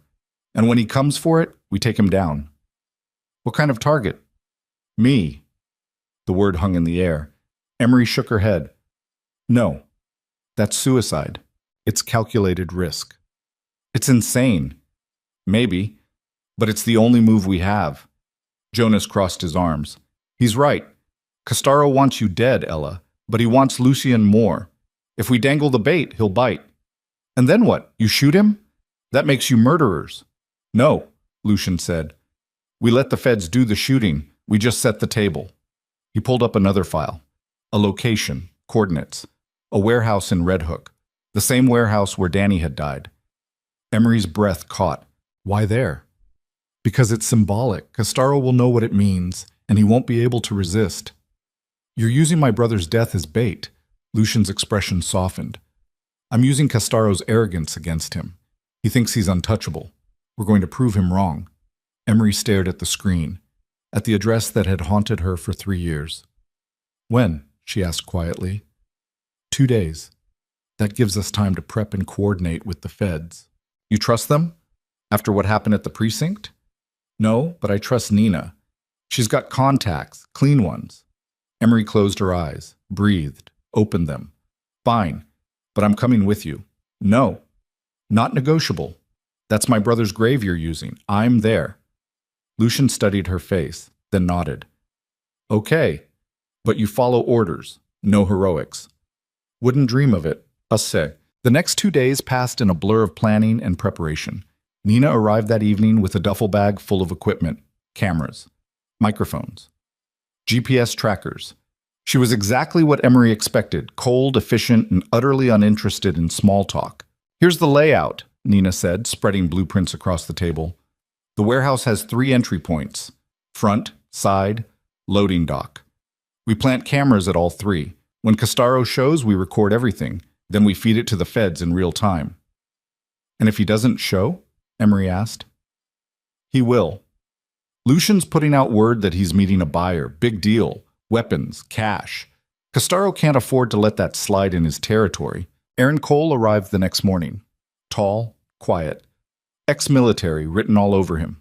He carried a case that Emery assumed held enough explosives to level a city block. Insurance, he said when he caught her staring. In case things go sideways. How sideways are we talking? Aaron smiled. The kind where we need to make a lot of noise and disappear real fast. Dominic Reyes showed up last. Older than his photo suggested. Harder. He looked at Emery like she was a problem he hadn't solved yet. You're the witness, he said. I'm Ella. Same thing. He turned to Lucian. You sure about this? No, but we're doing it anyway. Dominic grunted. Your funeral. The night before the operation, Emery couldn't sleep. She sat on the mattress, knees pulled to her chest, and stared at the wall. Lucian walked over, 2 cups of coffee in hand, offered her one. Thanks, she said. He sat beside her. You don't have to do this, he said. You can still walk away. No, I can't. Why not? Because if I walk away now, Danny died for nothing, and I can't live with that. Lucian sipped his coffee. Your brother would want you to live. My brother would want me to finish this. Silence. Then Lucian said, I lied to you. Emery looked at him sharply. About what? My sister. She wasn't killed in a drive-by. Emery's pulse quickened. Then what happened? Lucian's jaw worked. She was an informant, working with the FBI, feeding them information on Castaro's network. And when he found out, he had her tortured. For 3 days. Then he killed her. His voice didn't waver, but his hand shook. I found her body in a dumpster in Queens. They'd cut off her fingers, carved his initials into her chest. Emery felt bile rise in her throat. Jesus. There is no Jesus in this, Lucian said bitterly. There's just blood and revenge and hoping you get to the monster before he gets to you. He set his coffee down. So when I say I understand what you're feeling, I mean it. And when I say we're going to end him, I mean that too. Emery reached out, took his hand. His fingers were cold. We're going to finish this, she said. Yeah, we are. They sat in silence until the sun came up. Mpache. The warehouse looked exactly the same. Rust-streaked metal siding, broken windows, weeds pushing through cracked asphalt. Emery stood across the street staring at the place where her brother had bled out and felt the weight of 3 years crash down on her. You okay? Jonas asked. No. Good. Means you're smart. Lucian and Aaron were already inside, setting up cameras and positioning Aaron's insurance package. Nina was in a van 2 blocks away, monitoring the feeds. Dominic stood beside Emery, arms crossed, scanning the street. Castaro's people will scope the area first, he said. Make sure it's not a trap. Then he'll come in with his personal guard. Maybe 6, maybe 8. And we just wait? We wait. We watch. We record. Then the feds move in, and we disappear. Simple. Never simple. But it's the plan. Lucian's voice crackled in Emery's earpiece. Cameras are live. Aaron's set. We're good to go. Emery touched her ear. Copy. Dominic checked his watch. 20 minutes. They moved to a fire escape across the street, climbed to the 2nd floor, crouched behind a rusted railing with a clear view of the warehouse entrance, and waited. 15 minutes. 10. 5. Then headlights appeared at the end of the block. 2 black SUVs. Moving slow. Deliberate. They stopped in front of the warehouse. Doors opened. 4 men stepped out, armed, alert. They fanned out, checking the perimeter. Emery's pulse thundered in her ears. Here we go, Dominic murmured. The men disappeared inside the warehouse. 30 seconds passed. Then one of them emerged, gave a hand signal. The rear door of the 2nd SUV opened, and Vincent Castaro stepped out. Emery's hands curled into fists. He looked calm, relaxed, like he was walking into a business meeting, not a potential ambush. 2 more men flanked him, personal security, both carrying submachine guns. They walked into the warehouse. Nina, Lucian's voice said in Emery's ear, you getting this? Crystal clear, feeding it to the feds now. How long until they move? 5 minutes? Maybe 10. Copy. Emery watched the warehouse, waiting for the sound of sirens, for the cavalry to arrive. But the street stayed quiet. Too quiet. Then Dominic tensed. Something's wrong. What? Where's the rest of his crew? Castaro never travels with less than 10 men. Emery's stomach dropped. Maybe he's being cautious. Or maybe he knows. Before Emery could respond, the warehouse exploded. Not Aaron's charges, something bigger. The entire structure erupted in a ball of flame and debris. The shockwave hit like a physical blow, knocking Emery backward. Her ears went numb. Heat washed over her face. She staggered to the railing, looked down. The warehouse was gone. Just fire and smoke and twisted metal. Lucian! She screamed into her comm. Aaron! Static. Jonas! Somebody answer me! Nothing. Dominic grabbed her arm. We need to move now. They were inside, and now they're dead. We stay here. We join them. Move! He hauled her toward the fire escape ladder. Behind them, voices shouted. Footsteps pounded on pavement. Castaro's men. They weren't dead, because they'd never been inside. Emery's mind reeled. It was a trap. Castaro had known, and Lucien, Aaron, and Jonas had walked straight into it. Dominic pushed her down the ladder. They hit the ground and ran. Through an alley, over a chain-link fence, into the maze of Red Hook's industrial wasteland. Gunfire erupted behind them.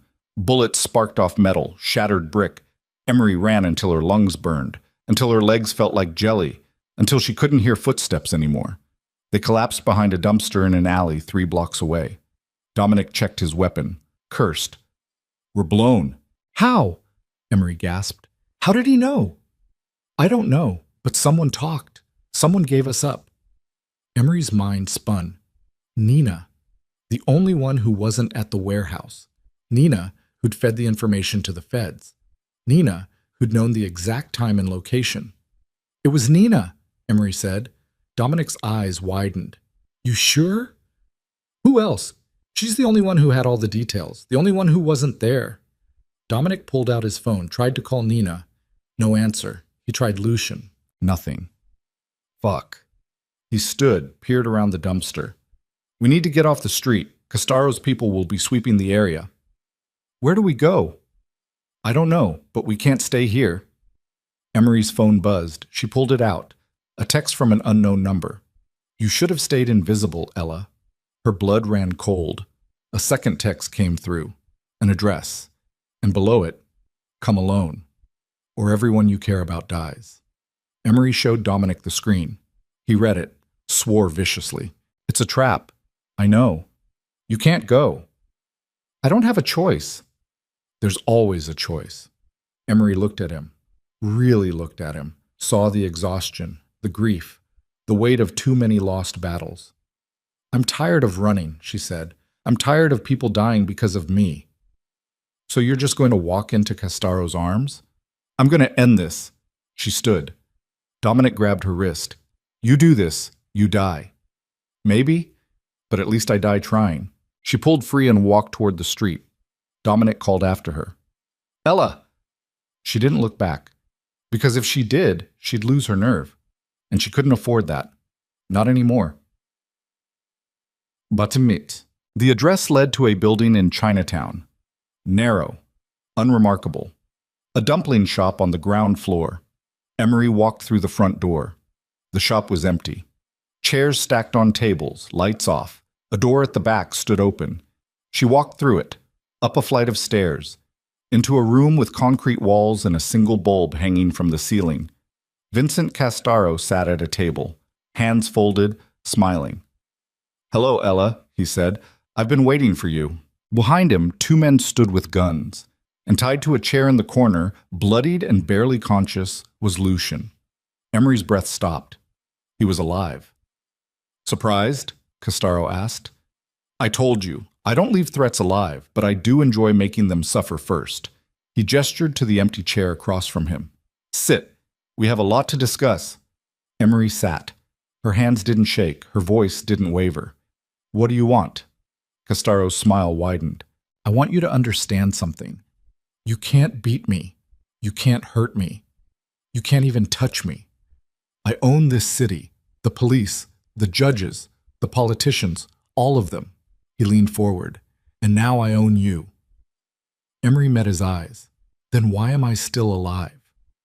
"Because I want you to watch." He nodded to one of the men. The man walked to Lucien, raised his gun, pressed it against Lucien's head. "No!" Emery screamed. She lunged forward. The second man grabbed her, slammed her back into the chair. Castaro held up a hand. "Not yet." The man with the gun stepped back. Lucien's eyes fluttered open. He looked at Emery, tried to speak. Couldn't. Castaro stood. "You see, Ella, I could kill you both right now. But where's the fun in that? I want you to live. I want you to carry the weight of everyone who died because you couldn't keep your mouth shut. Your brother, Detective Chen, Marcus.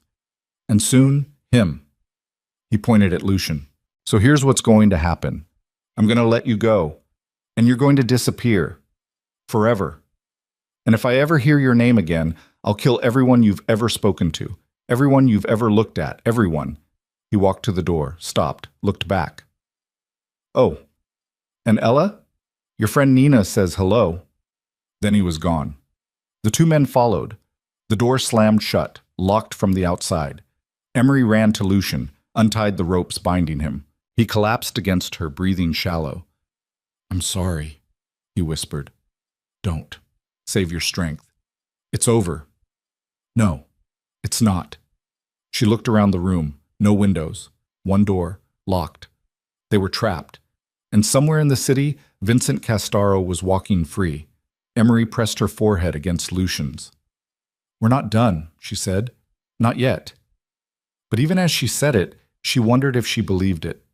Because for the first time since this started, she had no plan, no backup, no hope. Just a locked room. And a man who might not survive the night. The locked room smelled like blood and concrete. Emery cradled Lucian's head in her lap, her fingers pressed against the gash above his eyebrow, trying to slow the bleeding. His breathing came in shallow gasps.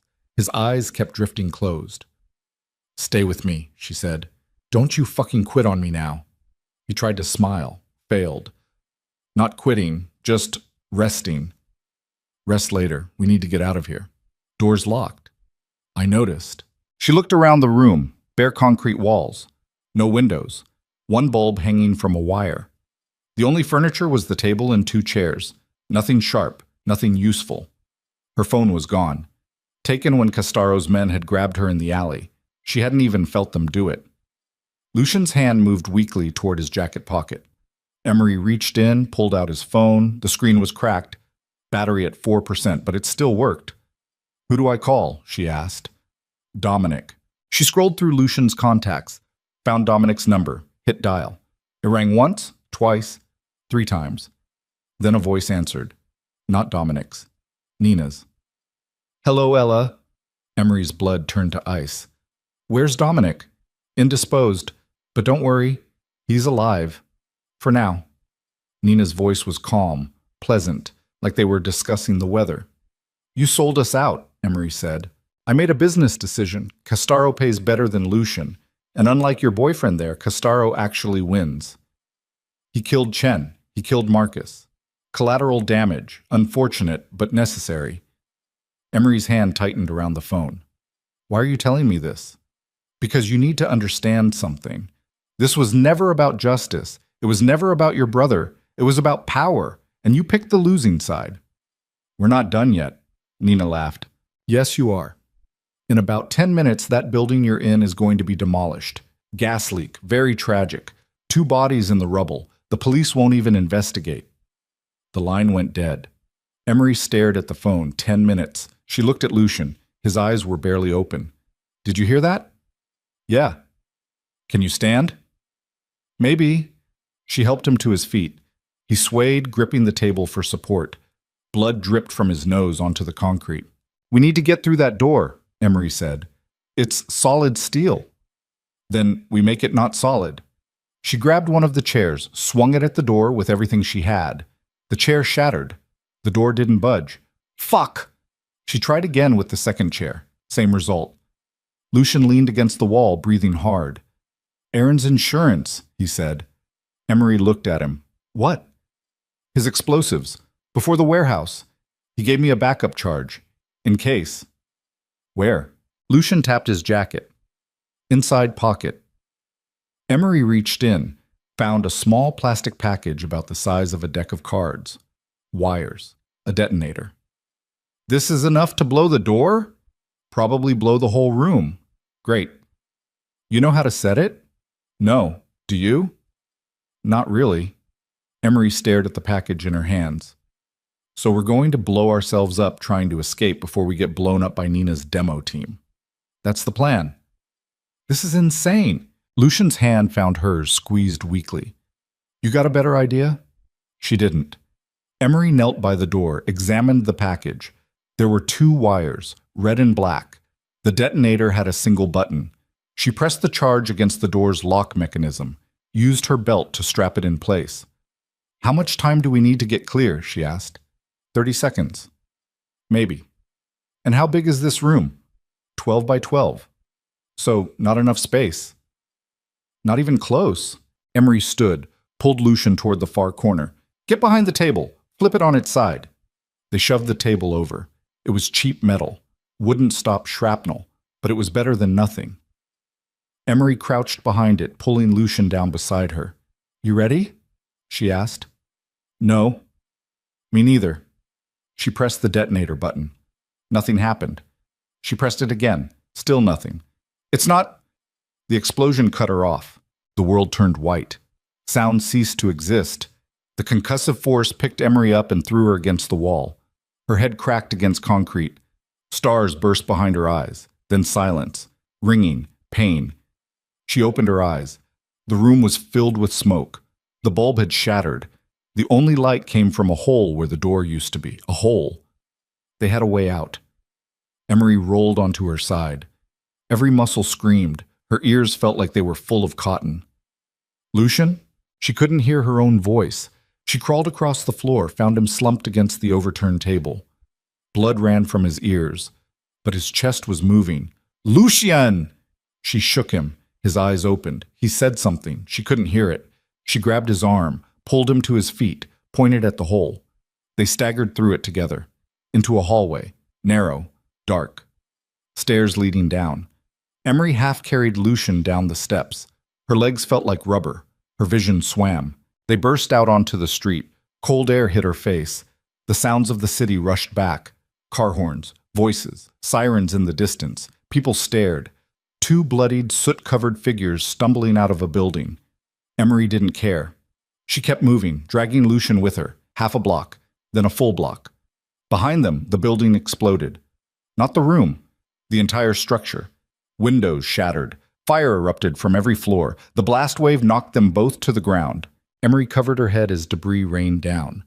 When it stopped, she looked back. The building was gone. Just fire and smoke and a pile of rubble. If they'd been inside, they'd be dead. Nina had been telling the truth about that much. Emery pulled Lucian into an alley, propped him against a wall. Can you hear me? She shouted. He nodded. We need to move. Nina knows we're alive. Castaro knows we're alive. They'll send people. Lucian's mouth moved. She leaned closer. Dominic, he rasped. We need to find Dominic. How? Nina has him. She's bluffing. Dominic's too smart to get caught. You sure about that? No. Emery pulled out Lucian's phone. Still clinging to 2% battery, she dialed Dominic's number. It rang and rang. Then a click. Ella? Relief flooded through her. Dominic, where are you? Warehouse District near the Brooklyn Navy Yard. Where the hell are you? Chinatown.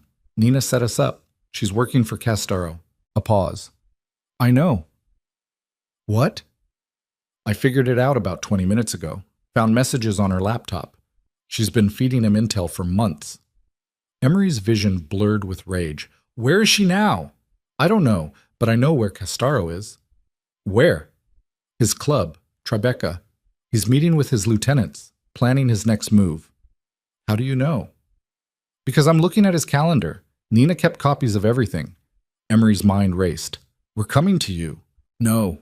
Too dangerous. You need to get out of the city. Not happening. Ella, we're ending this. Tonight. Where are you exactly? Dominic gave her an address. 20 minutes, she said, and ended the call. She looked at Lucian. Can you walk? Can I walk or will I walk? Both. He pushed himself upright, swayed, steadied. Let's go. Thoughts. They stole a car. Not stole exactly. Borrowed without asking. An old Honda Civic parked on a side street with the keys in the ignition. Some delivery driver's mistake. Emery drove. Lucian slumped in the passenger seat, pressing his jacket against the cut on his head. Traffic was heavy. The city never slept. Even at midnight, the streets were packed. Emery's hands gripped the wheel so hard her knuckles went white. Her mind churned through the last 72 hours. Every decision, every mistake, every body, Marcus, Chen, Aaron, Jonas, all dead. Because she'd thought she could fight a war with words and testimony. She'd been naive, but she wasn't naive anymore. The Brooklyn Navy Yard loomed ahead. Old brick warehouses converted into studios and workshops. mostly empty this time of night. Emery parked behind a building with broken windows and graffiti-tagged walls. Killed the engine. Dominic emerged from the shadows. He carried a duffel bag over one shoulder and looked like he'd aged 10 years since she'd seen him last. "You look like shit," he said. "You too." He handed her the bag. "What's in here?" Guns, ammo, body armor. Everything Nina had stashed. Emery unzipped the bag. Inside were 2 pistols, several magazines, and 2 Kevlar vests. "This isn't enough to take on Castaro's entire crew," she said. "I know, that's why we're not taking on his crew." Dominic pulled out a tablet, showed her a blueprint. "This is Castaro's club. 4 floors, private rooms on the top floor, that's where he'll be, with maybe 6 guys, personal security." "How do we get in?" "Service entrance, back of the building, leads to the kitchen. From there, we take the staff elevator to the 4th floor." "What about cameras?" "I'll loop the feeds. They'll see empty hallways." "And when we get to the 4th floor?" Dominic's expression hardened. "Then we end this." Lucian leaned against the car, listening. His face was pale, but his eyes were clear. "We're not killing him," he said. Dominic turned. "The hell we're not. We're not murderers. Speak for yourself." "I'm serious. We kill him, we're no better than he is." "I don't care about being better. I care about him being dead." Emery stepped between them. "Enough. We're not arguing about this now." "Then when?" Dominic demanded. "After we have him cornered. Right now we focus on getting in." Dominic stared at her, then nodded. "Fine, but I'm not promising anything once we're face to face." "I'm not asking you to promise. I'm asking you to trust me." "Trust got Marcus killed." The words hit like a slap. Emery didn't flinch. "Trust is all we have left." Silence. Then Dominic grabbed the duffel bag and headed for the car. "Let's go."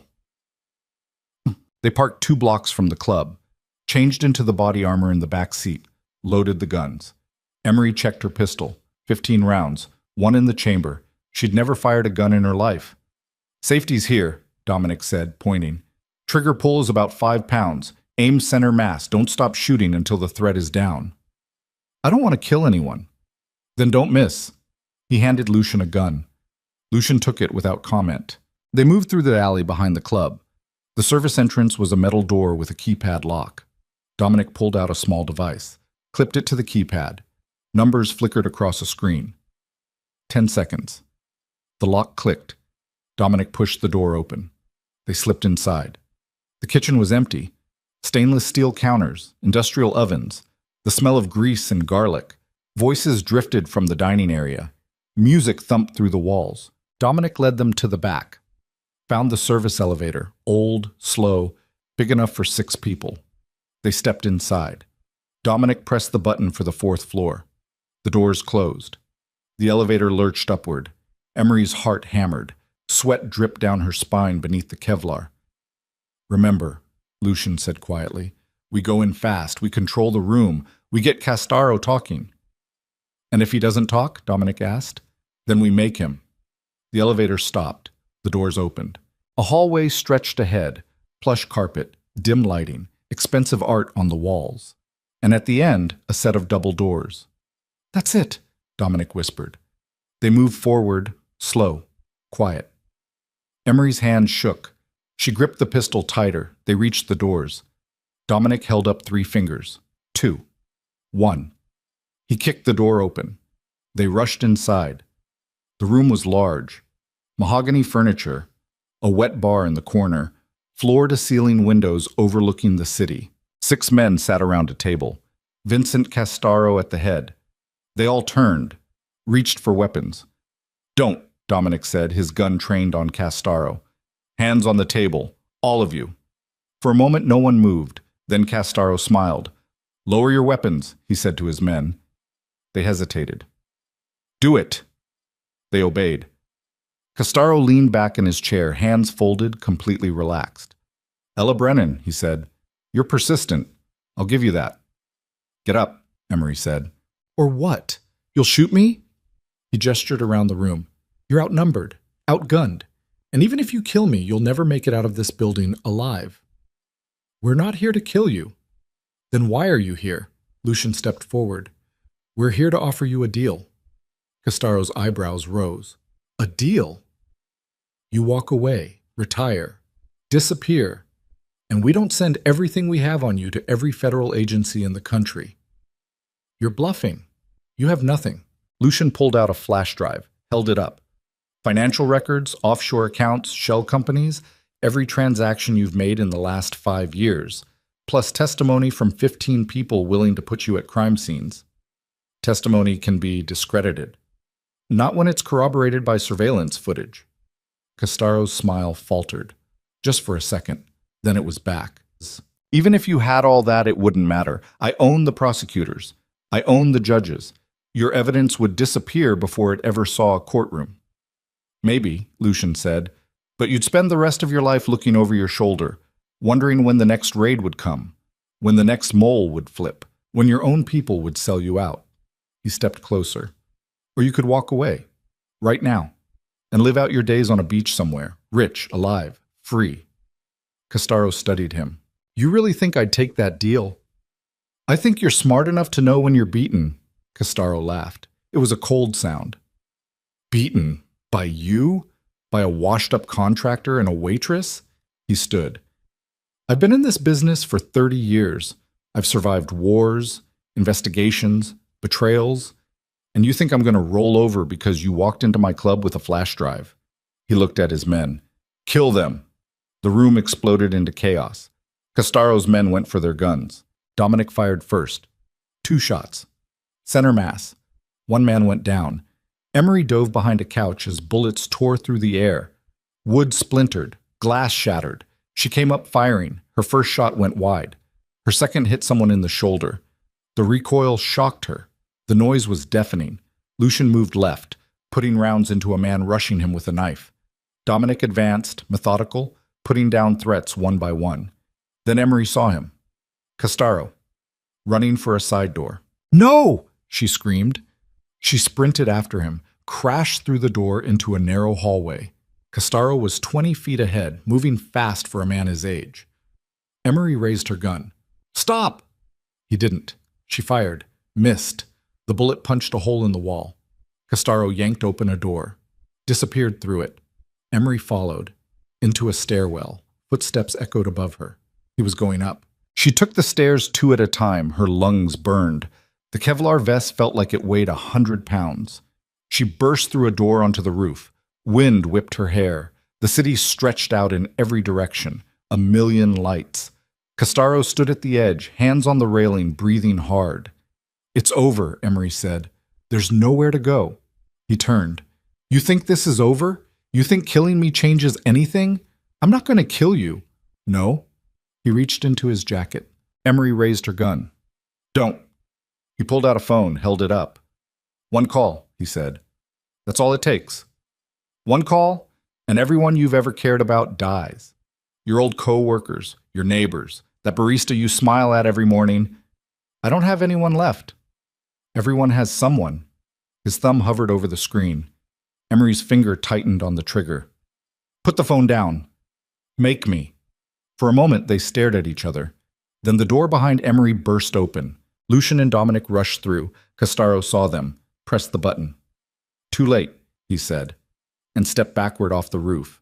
Emery lunged forward. Too slow. He fell. She reached the edge, looked down. Castaro's body lay on the pavement 6 stories below, broken, still, dead. Emery's legs gave out. She collapsed to her knees. Lucian was beside her in an instant.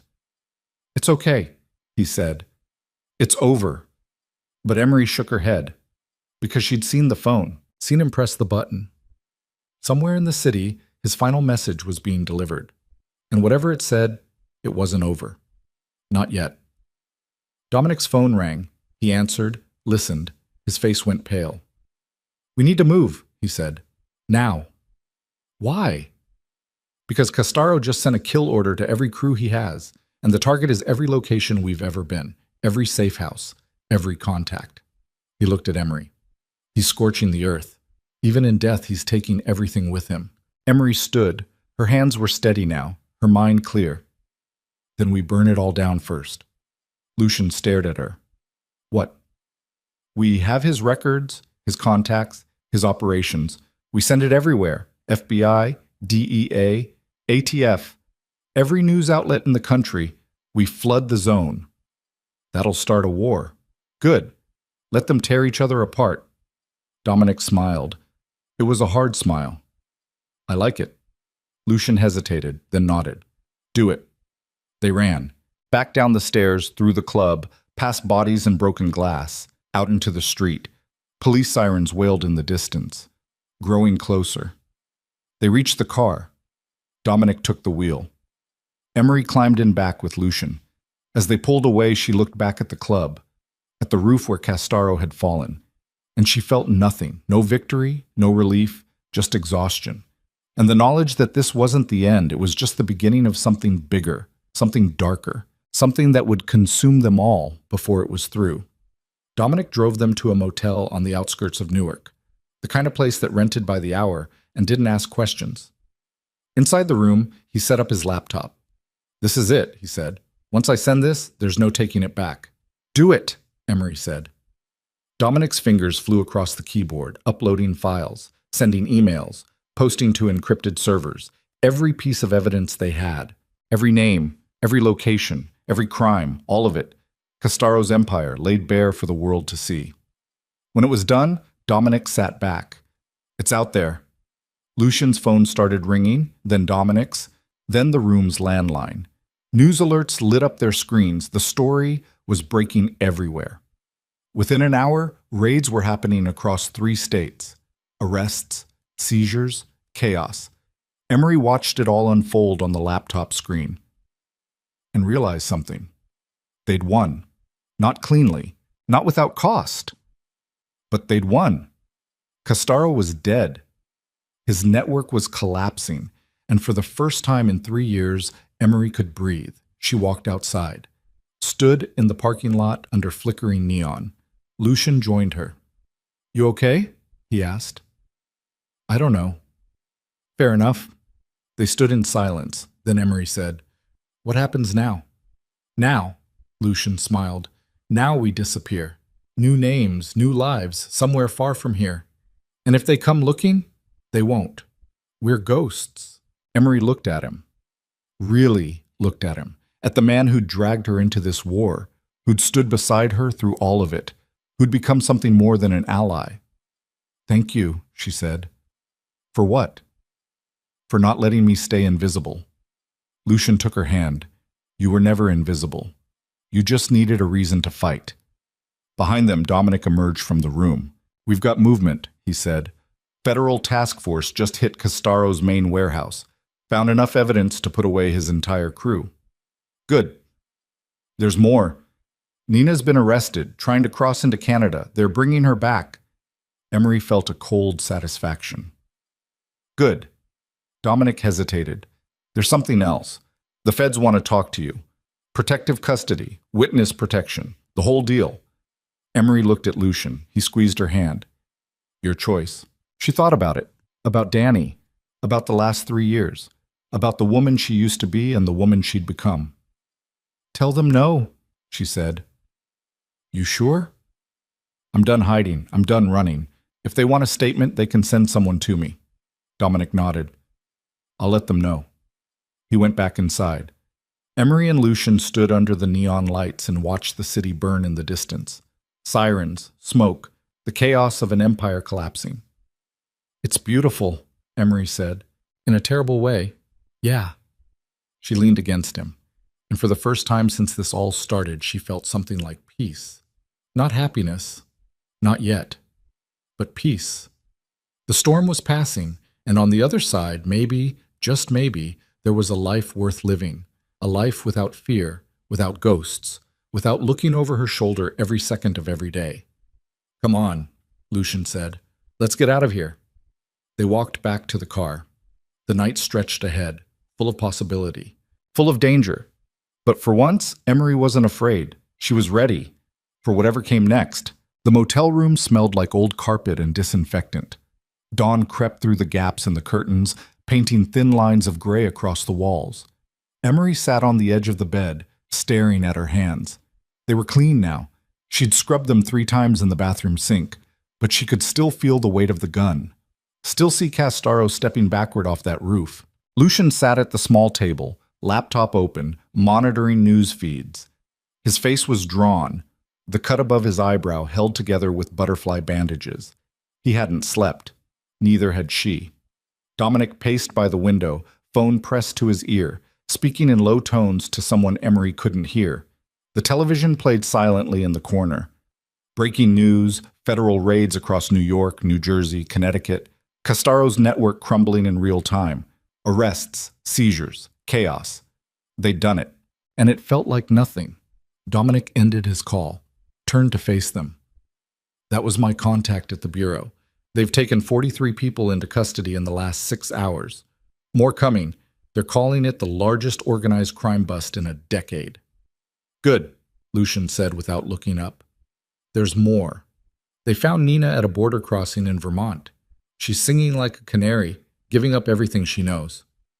Emery's jaw tightened. What about the kill order Castaro sent? Already tracked down. Federal agents intercepted most of the crews before they could act. A few slipped through, but they're being hunted. So it's over. Dominic hesitated. Almost. Emery looked up sharply. Almost? There's one loose end, Castaro's second in command, guy named Marco DeSantis. He wasn't at the club last night, and he didn't get picked up in the raids. Where is he? Unknown, but he's dangerous. Former military, loyal to Castaro, and he's got access to resources. Lucian closed the laptop. He'll come for us. Probably. When? Hard to say. Could be days. Could be hours. Emery stood. Then we don't wait. We find him first. Lucian shook his head. No, we're done. We've done enough. Done? Emery's voice rose. Marcus is dead. Chen is dead. Aaron and Jonas are dead. And you want to just walk away? I want us to survive. We don't get to survive if Marco's still out there hunting us. She's right, Dominic said. We finish this now, or we spend the rest of our lives looking over our shoulders. Lucian stood, his chair scraping against the floor. This isn't a mission anymore. This is revenge. Maybe, Emery said, but it's also survival. She walked to the window, looked out at the parking lot. A few cars, a dumpster. The highway beyond. I'm tired, Lucian. I'm tired of running, tired of hiding, tired of being afraid. If Marco wants a fight, I'd rather have it now. On my terms. Silence.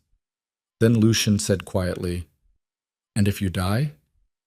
Then I die fighting, not cowering in some motel room waiting for a bullet.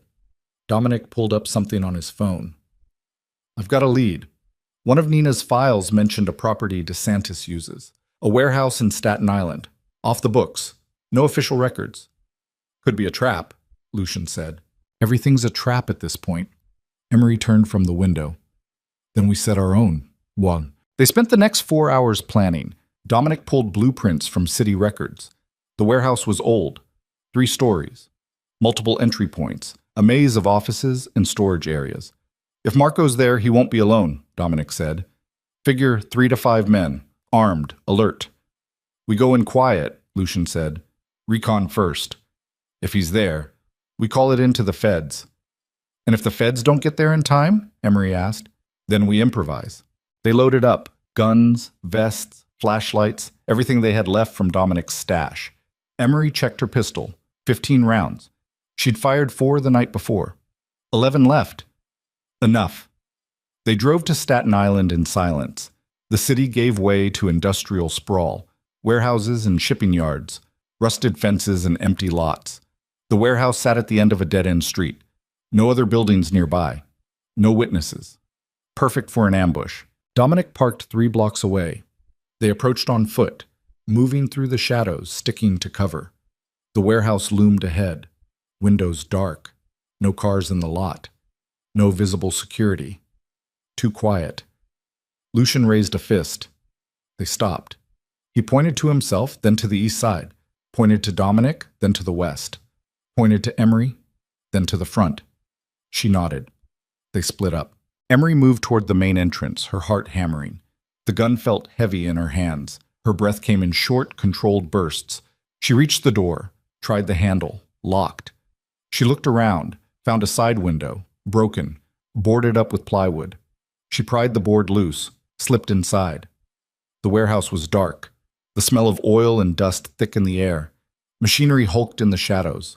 Conveyor belts, forklifts, rows of empty shelves. Emery moved deeper inside, gun raised, sweeping corners.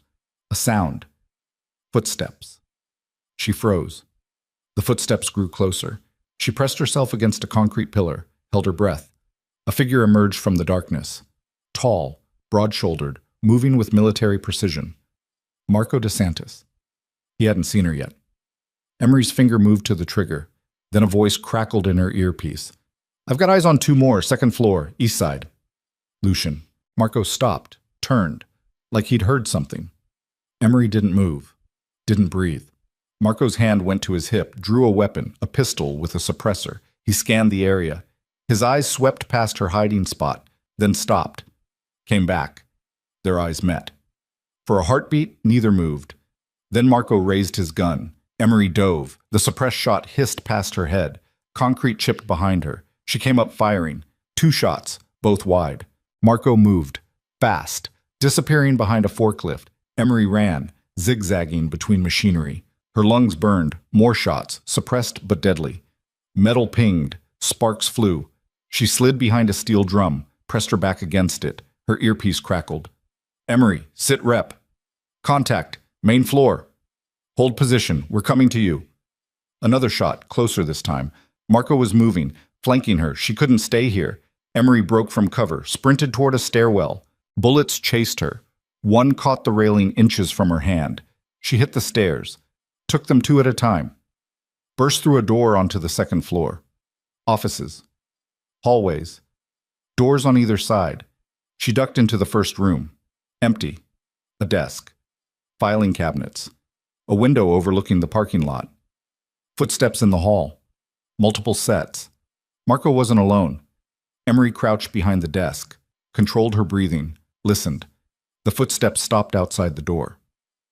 Silence. Then the door exploded inward. 2 men rushed in, guns sweeping. Emery fired from behind the desk. The first man went down. The second spun toward her. She fired again, hit him in the leg. He dropped. She was up and moving before he hit the ground. Out the door, down the hall, more gunfire behind her. She turned a corner, saw Lucian at the far end. "Go!" he shouted. He laid down, suppressing fire. Emery ran past him. They moved together, back to back, clearing rooms, advancing. Dominic's voice crackled in their ears. "3rd floor is clear. No sign of Marco." "He's here," Lucian said. "1st or 2nd floor." They descended a different stairwell, moved into a large open area. The main warehouse floor, shadows everywhere. Too many places to hide. Emery's ears strained, every sound amplified. The hum of distant traffic, the creak of metal settling, her own heartbeat. Then movement. High. Above them. Catwalk. Marco stood there, silhouetted against a broken skylight, gun aimed down. "Drop it!" Emery shouted. Marco smiled. "You first!" He fired. Emery and Lucian scattered. The bullet sparked off concrete where they'd been standing. Lucian returned fire. Marco ducked behind a railing. Emery ran for the stairs leading to the catwalk. Lucian kept Marco pinned. She took the stairs fast, legs pumping, vest heavy, reached the top. The catwalk stretched ahead. Narrow, metal grating, a long drop to the concrete below. Marco was at the far end. Reloading. Emery raised her gun. "It's over, Marco." He looked up, smiled again. "Is it?" He slammed a fresh magazine home, raised his weapon. They fired at the same time. Emery felt something punch her chest. The Kevlar caught it, but the impact knocked her backward. She hit the railing. Pain exploded through her ribs. Marco advanced, gun trained on her head.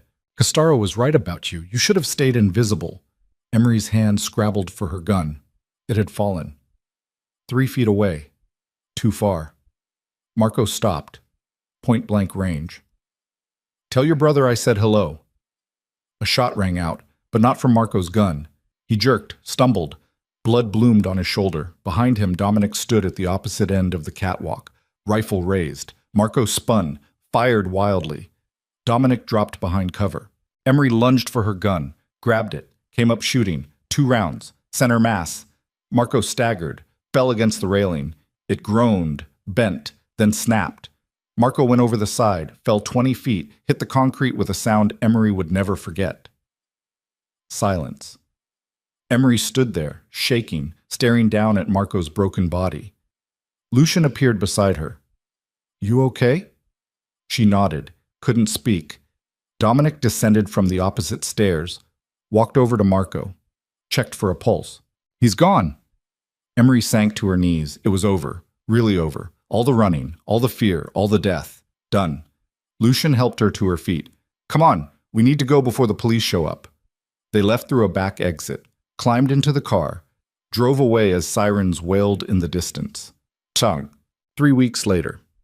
Emery sat in a coffee shop in Portland, Oregon. Rain streaked the windows. The Pacific Northwest version of the storm that had started this whole thing. But different, quieter. She wore jeans and a sweater. Her hair was shorter, dyed brown, no makeup, just another face in the crowd.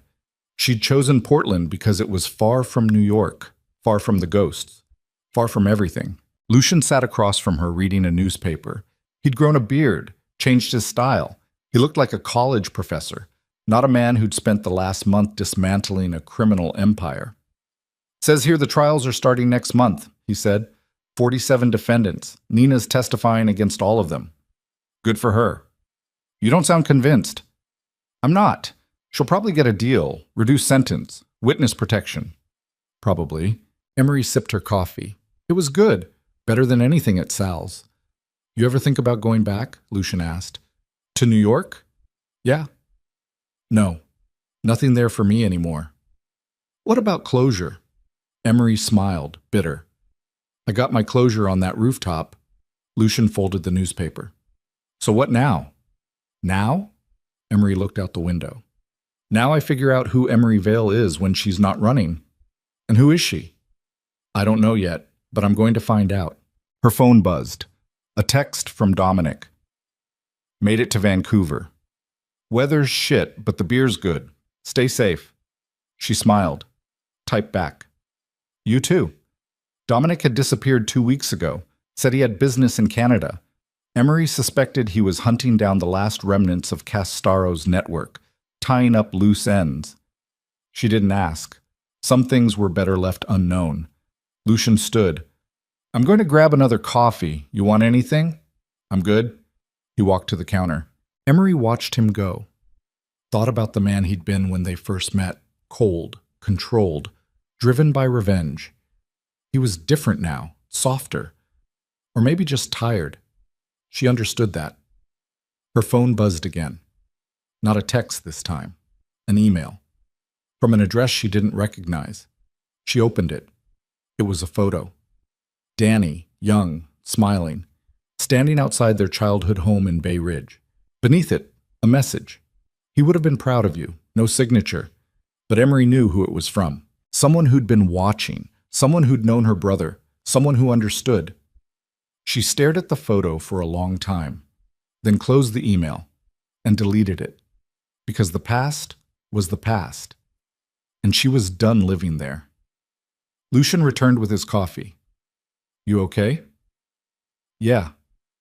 "You sure?" She looked at him, really looked at him, at the scars, the exhaustion, the weight he carried. "We're survivors," she said. "That's all we'll ever be." "Is that enough?" Emery thought about it, about Marcus and Chen and Aaron and Jonas and everyone else who didn't make it, about the cost of survival, about the price of justice. It has to be. Lucian sat down. They drank their coffee in comfortable silence. Outside, the rain continued to fall, washing the streets clean, erasing footprints, making everything new. 6 months later, Emery stood in front of a small apartment building in Portland's Pearl District. The building was old but well-maintained, brick facade, flower boxes in the windows. She climbed the stairs to the second floor, unlocked the door to apartment 2B. Inside was a life she'd built from scratch. A couch, a bookshelf, a small kitchen with actual food in the fridge, photos on the wall, none of them from before, all new memories. new friends, new experiences. She worked at a bookstore now. Nothing glamorous. But it was honest work, and she liked being around stories. Other people's stories, not her own. The apartment felt like home, not the place she'd grown up, not the studio in Brooklyn where she'd hidden for 3 years. Home. She set down her bag, kicked off her shoes, put water on for tea. Her phone rang. Lucian. They talked once a week, sometimes more. He was in Seattle now, working as a consultant, helping small businesses with security. He said it was boring. Emery thought he liked boring. Hey, she said. Hey yourself. How's the bookstore? Good. We're doing a reading tonight. Local author. Mystery novel. Fitting. I thought so. A pause. Then Lucian said, I got a call today from the DA's office in New York. They want us to testify at Nina's trial. Emery's chest tightened. When? Next month. Are you going? I don't know. Are you? Emery walked to the window, looked out at the city, the gray sky, the distant mountains. I don't think so. They said it would help, put her away for a long time. She's already going away. They don't need me for that. Maybe not, but it might give you closure. I don't need closure. I need to move forward. Silence. Then Lucian said softly, Okay. I'll tell them no. You should go if you want to. I don't want to. Not without you. Emery smiled. We're a mess, aren't we? The worst. But we're alive. Yeah, we are. They talked for a few more minutes. About nothing. About everything. When they hung up, Emery felt lighter, like a weight she'd been carrying had finally lifted. She made her tea, sat on the couch, opened a book, and for the first time in years she read for pleasure, not to escape, not to distract herself, just to enjoy a story. 1 year later, Emery stood at the edge of a lake in Oregon wine country. The water was still, reflecting the mountains and the sky. The sun was setting, painting everything gold. Lucian stood beside her. They'd driven up for the weekend, a break from the city, from routine, from everything. It's beautiful, she said. Yeah. You ever think about what would have happened if I hadn't warned you that night? Lucian considered. Every day. And I'd be dead, and you'd still be hiding. So we saved each other. Something like that. Emery reached out, took his hand, he squeezed back. They stood there as the sun dipped below the horizon, watching the light fade, watching the stars emerge. I got a letter yesterday, Lucian said, from Dominic. Where's he now? Mexico. Says he's retiring, opening a bar. Emery laughed. I can't picture Dominic retired. Me neither, but he says he's tired of fighting. I understand that. Do you? Emery thought about it, about the woman she'd been, the waitress, the ghost, about the woman she'd become. I'm not tired of fighting, she said. I'm just tired of fighting the wrong battles. What's the right battle? Living, building something, being more than what happened to me. Lucian nodded. I like that. They walked back to the car as darkness settled over the lake, drove back to Portland in comfortable silence. And when they reached Emery's apartment, Lucian didn't leave. He stayed. Because somewhere between the violence and the chaos and the blood, they'd found something neither had been looking for. Not love, not yet, but possibility. And that was enough. 2 years later, Emery sat in a courtroom in Manhattan. The trial had been going for 3 weeks. Nina Volkov versus the people of New York. Emery hadn't planned on coming, but Lucian had asked her to, just once, just to see it through. So she'd flown across the country, sat in the gallery, watched as witness after witness testified about Castaro, about the network, about the corruption, about the people who'd died. Nina sat at the defense table looking smaller than Emery remembered, older, broken. The jury deliberated for 6 hours. When they returned, the verdict was unanimous. Guilty. On all counts. The judge sentenced her to 25 years. No parole. Emery watched Nina's face as the sentence was read, saw the hope drain from her eyes. saw her realize that the deal she'd cut hadn't saved her. And Emery felt nothing. No satisfaction. No vindication. Just emptiness. Outside the courthouse, reporters swarmed. Cameras flashed. Questions shouted. Emery and Lucian slipped away through a side exit. They walked through the city, past the places Emery used to know. The diner where it had all started was gone, replaced by a high-end coffee shop. "You okay?" Lucian asked. "I thought I'd feel something," Emery said, seeing her sentenced, "but I don't." "Maybe that's good. Maybe it means you've moved on. Or maybe it means I'm broken." "You're not broken. You're healing. There's a difference." They stopped at a park, sat on a bench, watched people pass by. Tourists, businessmen, families, all living their lives, unaware of the war that had been fought in their city. "I'm glad you came," Lucian said. "Me too." "You ready to go home?" Emery thought about Portland, about the apartment, the bookstore, the life she'd built. "Yeah, I'm ready." They flew back that night, and when Emery walked into her apartment, she felt it settle around her like a blanket. This was home, not New York, not the past. Here, now, with the man who'd pulled her out of the darkness, and the future they were building together.